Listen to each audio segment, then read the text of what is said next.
For years, Blockbuster was the world's largest movie rental chain with thousands of stores and millions of loyal customers. But after dominating the DVD rental market for decades, the company faced a rapid decline as new technology. Imagine it's the year 2000. It's Friday night. You drive to your local Blockbuster store. The parking lot is packed. Families are browsing movie shelves. Kids are fighting over which movie to rent. And Blockbuster is making millions of dollars every single day. At that moment, Blockbuster looked unstoppable. 1,000 stores worldwide, more than 65 million customers, an annual revenue of nearly $6 billion. But just 10 years later, Blockbuster filed for bankruptcy. Thousands of stores disappeared, and a small company that most people laughed at became one of the most powerful entertainment companies in history. That company was Netflix. So how did a tiny DVD by mail startup destroy a giant worth billions? And why is this one of the biggest business mistakes ever made? Let's find out. To understand Netflix's victory, we first need to understand Blockbuster's power. Blockbuster was founded in 1985. Back then, renting movies wasn't easy. Most rental stores were small and disorganized. Blockbuster changed everything. Their stores were clean. Their selection was massive, and customers loved the experience. By the late 1990s, Blockbuster had become the undisputed king of movie rentals. At its peak, over 9,000 stores, more than 84,000 employees, presence in multiple countries, billions in annual revenue. For many families, a weekend trip to Blockbuster became a tradition. The company seemed invincible.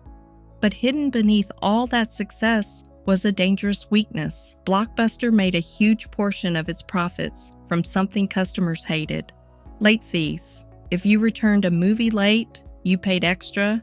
In some years, late fees generated hundreds of millions of dollars for the company. Customers hated it. Blockbuster loved it.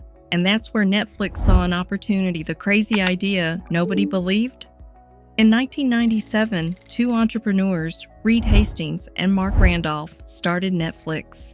Their idea sounded ridiculous. Instead of driving to a store, what if movies were delivered directly to your mailbox? No store visits, no searching shelves, no late fees. Just order online and wait for delivery. At the time, many people thought this idea would never work. After all, Blockbuster already dominated the market. Why would anyone switch? But Netflix understood something important.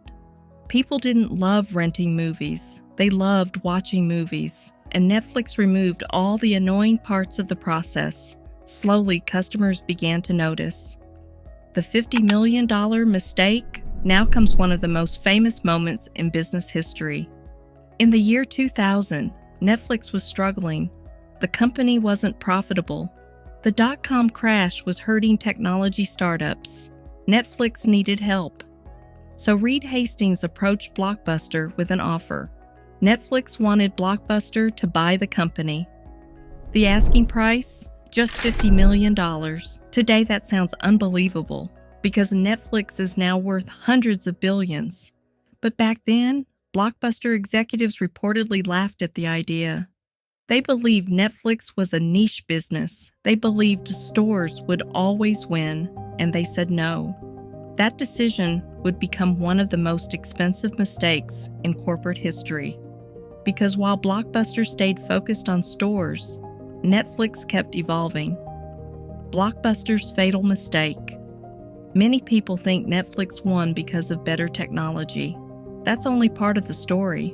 The real reason is much deeper. Blockbuster became trapped by its own success. Its business depended heavily on physical stores, store leases, store employees, store inventory, store maintenance. Everything revolved around retail locations. Netflix had none of those burdens, and then something even bigger happened. Internet speeds improved. Streaming became possible. Most people didn't see it coming. Netflix did.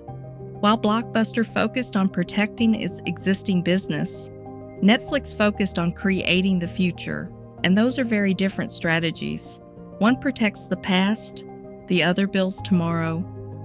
The streaming revolution. In 2007, Netflix launched streaming. At first, the service was limited. The library wasn't huge. The video quality wasn't perfect. But Netflix wasn't thinking about today. It was thinking about the next decade. Streaming eliminated physical DVDs, no waiting, no delivery, no returns, just press play. As internet infrastructure improved around the world, Netflix became more valuable every year. Meanwhile, Blockbuster was trying to catch up. The company launched competing services. It removed late fees. It invested in digital initiatives, but it was too late. Blockbuster was reacting. Netflix was leading. And in business, leaders usually win. The biggest threat to success isn't competition. It's becoming so successful that you stop adapting. Because in a world that changes fast, yesterday's giant can become tomorrow's cautionary tale. If you enjoyed this story, hit the like button and subscribe for more fascinating business documentaries.